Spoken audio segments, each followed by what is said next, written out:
کے اندر بات ہوئی ہے؟ دیکھیے اس طرح کی کل بھی میں یہاں پہ موجود تھا، آپ نے دیکھا پوری رات انہوں نے کہا کہ ہماری مجبوری ہے، ہم نے اوپر جواب دینا ہے۔ میں تو سمجھتا تھا کہ ہم سب نے اوپر اللہ کو جواب دینا ہے، پتہ نہیں کہ کس کو جواب دیتے ہیں کہ یہ غیر قانونی اور غیر آئینی کام کرتے ہیں۔ شہباز گل کے اوپر جو تشدد ہوا ہے اور جو کہانیاں سامنے آ گئی ہیں، یہ کوئی جنگل کا قانون ہو سکتا ہے، یہ کوئی آئین اور قانون اس کی اجازت نہیں دیتا۔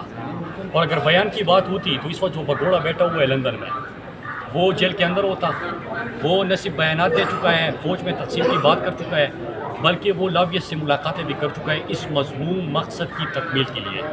پھر خواجہ آصف کا بیان آپ کے سامنے ہے، آپ کے سامنے کیلیبری فنڈ والی جو بیان دیا تھا وہ آپ کے سامنے ہے، جاوید لطیف، فضل الرحمان، یہ ساری چیزیں ہیں۔ لیکن اس وقت یہ ظلم کر رہے ہیں، جبر کر رہے ہیں، تشدد کر رہے ہیں اور کسی کو ملاقات کی اجازت نہیں دیتے۔ صبح شبلی فراز سینیٹر فیصل جاوید اور باقی لوگ بھی ہیں تو ان کو بھی لیکن ملاقات کی پوری جائے رات کل بھی ہم یہاں پہ بیٹھے ہوئے تھے۔ آپ جا رہے ملنے کے لیے؟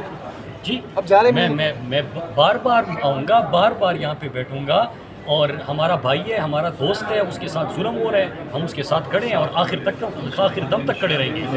اور اگر کسی کا یہ خیال ہے کہ ہم کسی کی آواز بند کر دیں گے تو یہ ان کی خام خیالی ہے۔ جتنا دباؤ گے لا الہ الا اللہ پہ یقین رکھنے والے اتنا زیادہ برے ہیں۔